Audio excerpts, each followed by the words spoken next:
Si tu découvres la filmographie de Cairon avec Brutus versus César, un conseil, regarde quand même Nous trop rien et Mauvaise herbe. Parce qu'on va pas se le cacher, ce troisième film, c'est pas le meilleur. Alors ça reste sympathique, hein, mais clairement c'est très en dessous de d'habitude. Voilà. Salut à toi cinéphile de l'extrême et bienvenue pour cette nouvelle critique à l'arrache où je vais te parler de Brutus versus César, un film exclusivement sur Amazon Prime qui a été réalisé et écrit par Cairon et qui devait sortir en salle à la base. L'histoire c'est celle de Brutus qui tente d'assassiner César, sauf que il se plante et du coup il est envoyé en Gaule et ça va foutre la merde. Par où commencer? Je pense clairement que c'est un film où Cairon est en dessous de d'habitude, mais sur tous les points, à la réalisation, à l'écriture, vraiment sur tous les points, c'est-à-dire que autant Mauvaise herbe et Nous trop rien, j'étais en train d'exploser de rire et parfois même de lâcher ma larme parce que justement il sait jauger entre humour et émotion, et là, et bien dans ce troisième film, j'étais en train de ricaner de temps en temps, et puis quand c'était des moments d'émotion, j'étais en mode « Oh, c'est mignon ». Mais vraiment, sans plus, c'est un Cairon à bas régime, je suis très étonné franchement d'avoir eu ce film.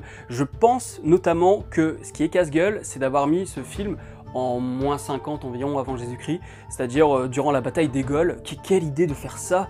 C'est-à-dire que on sent de toute façon qu'il n'y a pas le budget pour faire ça. Rome, t'as un décor, voilà, mais est-ce que t'es vraiment à Rome? J'ai pas l'impression, hein, ça se voit que ça a été tourné au Maroc.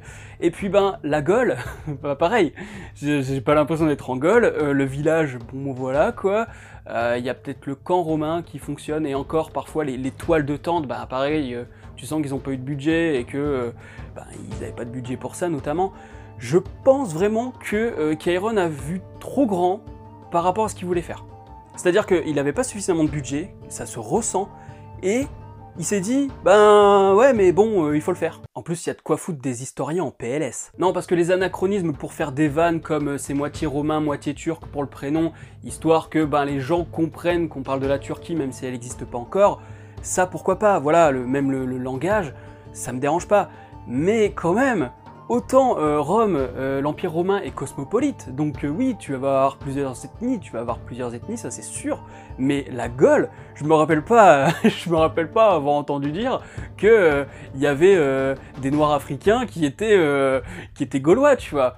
Et alors, évidemment, je pense qu'il l'a fait exprès aussi, parce que y a ce truc de dire oui, la France gauloise, machin, pour dire le bon français blanc, machin, et il s'est dit moi je vais les faire chier, je vais mettre un noir chez les Gaulois. Il y a peut-être ça derrière, mais en tant qu'historien, moi je ne suis pas historien, hein, j'y connais rien, d'ailleurs peut-être qu'il y avait des noirs, mais je me rappelle pas avoir entendu dire lu César dire qu'il y avait des noirs chez les Gaulois, et comme les Gaulois n'écrivaient rien, oui, on n'est pas dans la merde non plus. Mais moi ça me fait un petit peu tiquer, tu vois, je me dis mais pourquoi? C'est très bizarre, et il y a plein de choses comme ça où tu te dis que historiquement, non, ça marche pas. Alors je suis bien conscient que c'est une comédie, mais l'anachronisme a ses limites, et là clairement on est en plein dedans, on est au-delà de la limite, et j'ai pas pu tout apprécier. Après je dis pas, mettre tous ses potes dans le délire et tout, c'est super cool de tous les voir, mais parfois il y a un rôle de Gaulois, tu vas pas aller le foutre à telle ou telle personne, tu vois, c'est très bizarre. J'ai eu beaucoup de mal avec ça. Alors il y en a certains qui vont me traiter de réac, moi je dirais juste que c'est de l'histoire, et donc je trouve qu'il y a un manque de connaissances sur cette époque, et ce qui fait que parfois non, ça fonctionne pas du tout.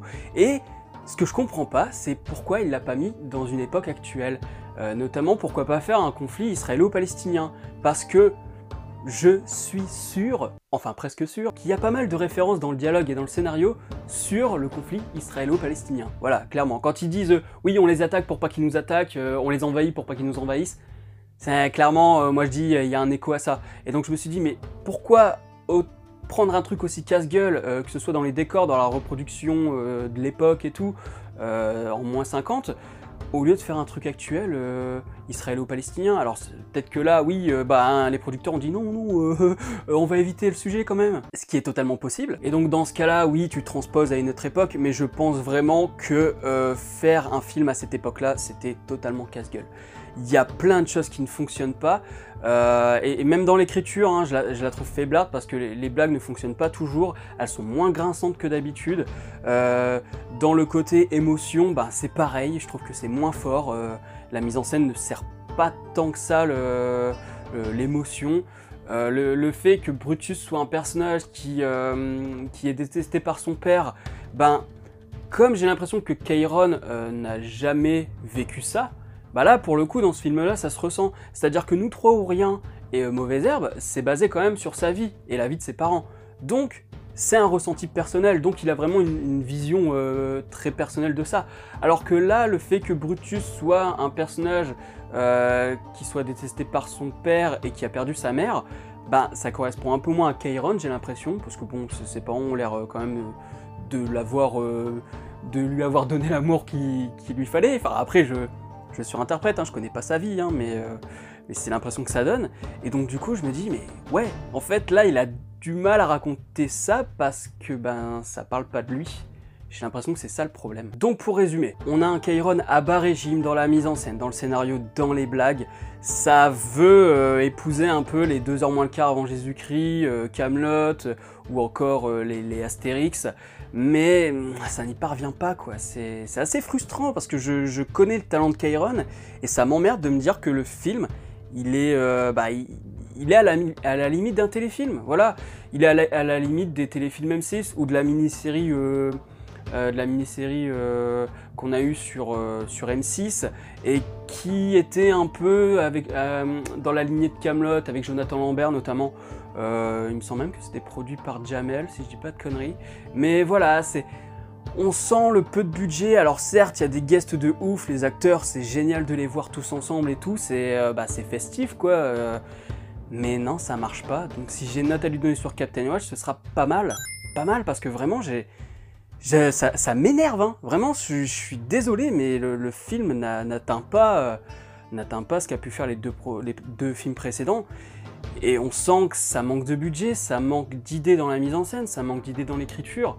Je ne sais pas ce qui s'est passé sur ce film, mais c'est un projet qui est parti dans le mur, j'ai l'impression, je ne sais pas. Oui, c'est un peu court, mais vraiment, je n'avais pas grand chose à dire, donc si la vidéo t'a plu, n'hésite pas à mettre un petit pouce bleu, à la partager sur les réseaux sociaux, à me dire en commentaire ce que tu as pensé du film, si tu comptes le voir, et Chiron, si tu vois cette vidéo, ben vraiment, je suis désolé, hein, vraiment, je suis désolé de pas m'être extasié devant ce film, mais vraiment, je trouve qu'il est très en dessous de ce que tu peux proposer autant sur scène que dans tes films, et donc du coup, ouais, je suis déçu. Je t'invite à me rejoindre sur Captain Watch. Dessus, tu pourras voir mes notes, ce que j'ai envie de voir, tu peux me lancer des défis et voir mes pitchs de films et séries. Retrouve aussi mes vidéos dans ton fil d'actualité et dans les fiches de films et séries. Et puis bien évidemment, abonne-toi à la chaîne si ce n'est pas encore fait et n'oublie pas d'actionner la petite cloche pour être alerté des prochaines vidéos. Quant à moi, je te dis à la prochaine sur la toile. Salut!